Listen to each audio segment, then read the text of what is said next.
तो चलिए सीधे शुरू करते हैं इस नए विश्लेषण को। आज हम बात करने वाले हैं स्ट्रेंथ ट्रेनिंग के अनडिस्प्यूटेड किंग डेडलिफ्ट के बारे में। लेकिन यहाँ हम किसी जिम डॉगमा या पुरानी किस्से कहानियों की बात नहीं करेंगे। हमारा मकसद है जमीन से लेकर लॉकआउट तक डेडलिफ्ट की मैकेनिक्स को बिल्कुल साइंटिफिक नज़र से डिकोड करना, बिना किसी पक्षपात के, सिर्फ फैक्ट्स। इस सफ़र को हम 4 हिस्सों में बांटेंगे। पहले देखेंगे हैवी लिफ्ट्स के लिए सही जूते, फिर कन्वेंशनल, सूमो और ट्रैप बार स्टांस को समझेंगे। उसके बाद स्पाइनल अलाइनमेंट और लैट्स पर आएंगे और आखिर में टच एंड गो बनाम डेड स्टॉप लिफ्टिंग का मुकाबला देखेंगे। तो आते हैं पहले हिस्से पर, फाउंडेशन बिल्ड करना, यानी हेवी डेडलिफ्ट्स के लिए फुटवेयर। एक भारी डेडलिफ्ट तभी सफल होती है जब पैरों और जमीन के बीच का कनेक्शन बिल्कुल सॉलिड हो। होता क्या है कि कुशन वाले रनिंग शूज या एलिवेटेड हील्स डेडलिफ्ट के लिए एक बहुत ही अनस्टेबल बेस बनाते हैं। रनिंग शूज झटके सहने के लिए होते हैं, इसलिए फोर्स ट्रांसफर वीक हो जाता है। लेकिन अगर फ्लैट सोल्स या नंगे पैर लिफ्टिंग की जाए तो जमीन के साथ बिल्कुल डायरेक्ट और स्टेबल कांटेक्ट बनता है। फोर्स सीधा जमीन में जाता है बिना किसी लॉस के। अगर हम सोर्स मटेरियल के हिसाब से एक ऑप्टिमल डेडलिफ्ट शू को डिफाइन करें तो उसकी बनावट काफ़ी स्पेसिफिक होती है। फोर्स ट्रांसफर के लिए सोल बिल्कुल फ्लैट होना चाहिए, कुशनिंग बिल्कुल जीरो या ना के बराबर, ग्रिप ऐसी हो कि पैर जमीन से चिपक जाएं और स्ट्रैप फिट बिल्कुल सिक्योर हो, और हाँ, heel to toe drop zero होना चाहिए। ये छोटी छोटी डिटेल्स एक भारी पुल में जमीन आसमान का अंतर ला सकती हैं। अब नंगे पैर या बेयरफुट लिफ्टिंग वाली डिबेट काफ़ी पुरानी है।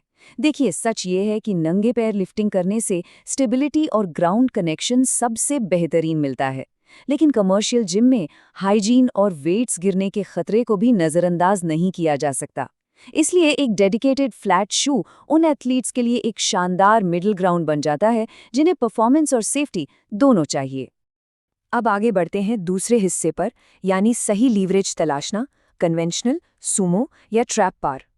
काइनेटिक चेन में थोड़ा ऊपर आते हैं और समझते हैं कि कैसे बारबेल और स्टांस बदलने से बॉडी की पूरी बायोमैकेनिक्स ही चेंज हो जाती है। ट्रैप बार, जिसे हेक्स बार भी कहते हैं, अपने आप में एक यूनिक डिज़ाइन है। ये एक हेक्सागोनल आकार का बारबेल होता है जिसमें लिफ्टर वेट के पीछे खड़े होने के बजाय उसके सेंटर ऑफ ग्रेविटी के बिल्कुल बीच में खड़ा होता है।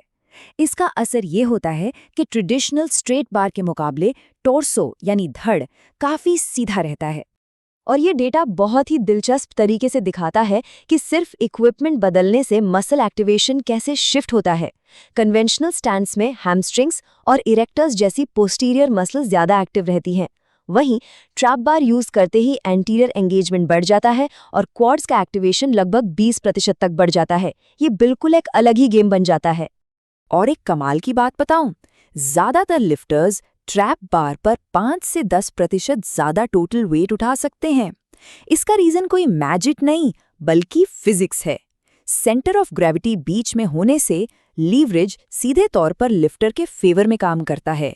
खैर, अगर स्ट्रेट बार की बात करें तो कन्वेंशनल और सूमो के बीच की बहस तो जिम में हमेशा चलती ही रहती है। अगर निष्पक्ष होकर देखें तो कन्वेंशनल स्टैंस पोस्टीरियर चेन को डेवलप करने के लिए लाजवाब है। दूसरी तरफ सूमो स्टैंस लैटरल फोर्स, एडक्टर्स और एंटीरियर मसल्स पर फोकस करता है। सच तो ये है कि स्ट्रेंथ एथलीट्स को वही स्टैंस चुनना चाहिए जो उनकी खुद की बायोमैकेनिक्स और बॉडी टाइप के हिसाब से सबसे ज्यादा फायदेमंद हो। चलिए तीसरे हिस्से की तरफ बढ़ते हैं, स्पाइनल अलाइनमेंट और लैट्स। सेटअप फेज के दौरान टेंशन मैनेज करना और अपर बॉडी की पोजीशन, ये शायद स्ट्रेंथ स्पोर्ट्स का सबसे ज्यादा डिबेटेड टॉपिक है। तो सबसे बड़ा सवाल, क्या भारी लोड के नीचे स्पाइन फ्लेक्स होने यानी मुड़ने से सच में तुरंत कोई भयंकर चोट लग जाती है? ये एक ऐसी पुरानी मान्यता है जिसमें लोग मानते हैं कि पीठ में हल्का सा भी राउंड आने का मतलब है सीधा स्लिप डिस्क। लेकिन क्या साइंस भी यही कहता है? अगर हम फ्लेक्स स्पाइन और न्यूट्रल स्पाइन को साइड बाय साइड रखकर उनकी बायोमैकेनिक्स कंपेयर करें तो सिचुएशन थोड़ी कॉम्प्लेक्स नजर आती है।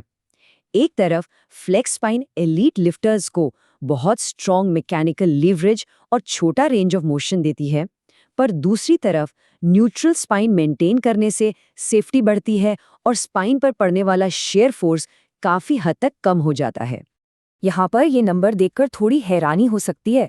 जब स्पाइन फ्लेक्स्ड पोजीशन में होती है तब कंप्रेसिव लोड के दौरान लंबर डिस्क पर न्यूट्रल पोजीशन के मुकाबले 10 गुना ज्यादा शेयर फोर्स लगता है। ये कोई छोटा मोटा नंबर नहीं है, बल्कि एक बहुत बड़ा रिस्क फैक्टर है जो बायोमैकेनिक्स साफ तौर पर दिखाती है। एक्सपर्ट्स इस बारे में क्या मानते हैं? उनका मानना है कि समय के साथ राउंड बैक डेडलिफ्टिंग सहने की क्षमता को ट्रेन किया जा सकता है और एलीट एथलीट्स इसके अनुकूल हो जाते हैं। लेकिन फिलहाल इस थ्योरी को सपोर्ट करने के लिए कोई ठोस साइंटिफिक एविडेंस नहीं है। इसलिए हिप हिंज मास्टर करने के लिए न्यूट्रल स्पाइन आज भी सबसे सेफ और सॉलिड बेसलाइन मानी जाती है। अब अपर बैक को टाइट रखने की बात करते हैं। लैट्स को सही से एक्टिवेट करने के लिए कुछ बेहतरीन क्यूज हैं जिन पर ध्यान देना चाहिए, जैसे सीधे हाथों से बार पर प्रेशर डालना, कांख यानी आर्मपिट्स में एक इमेजिनरी संतरे को निचोड़ने की कोशिश करना और बार को पैरों के आगे से बेंड करने का प्रयास करना।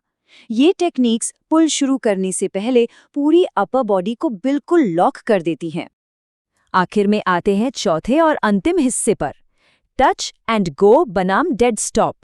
जमीन से वेट उठने के बाद रेप्स को एग्जैक्टली कैसे परफॉर्म करना चाहिए, चलिए इसे डिकोड करते हैं। यहाँ हम दो बिल्कुल अलग स्टाइल्स को देख रहे हैं।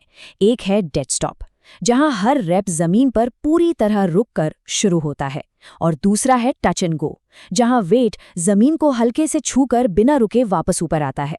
दोनों ही तरीकों के अपने हार्डकोर सपोर्टर्स हैं।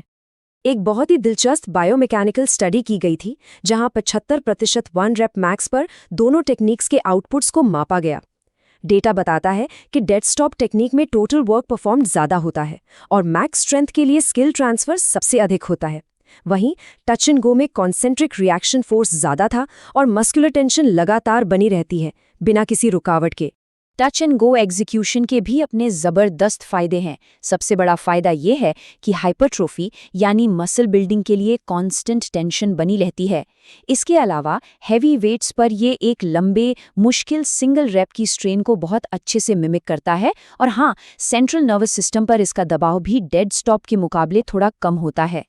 तो बात घूम फिरकर यहाँ आती है कि दोनों ही मेथड्स के अपने अपने डिस्टिंक्ट फिजियोलॉजिकल बेनिफिट्स हैं।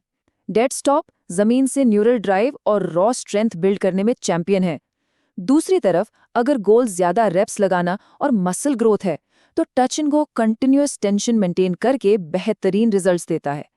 गोल जैसा, टेक्निक वैसी। तो इस पूरे बायोमैकेनिकल ब्रेकडाउन के बाद अब सोचने वाली बात यह है, इन फैक्ट्स और ऑब्जेक्टिव एविडेंस की रोशनी में अगले ट्रेनिंग साइकिल को ऑप्टिमाइज करने के लिए कौन सी डेडलिफ्ट वेरिएशंस और एग्जीक्यूशन टेक्निक्स सबसे बेस्ट रहेंगी? जरूर सोचिए कि किस तरीके से ये मैकेनिक्स पर्सनल प्रोग्रामिंग में फिट बैठते हैं। इस एक्सप्लेनर में जुड़ने के लिए बहुत बहुत शुक्रिया। लिव स्मार्ट और साइंस को फॉलो करते रहिए।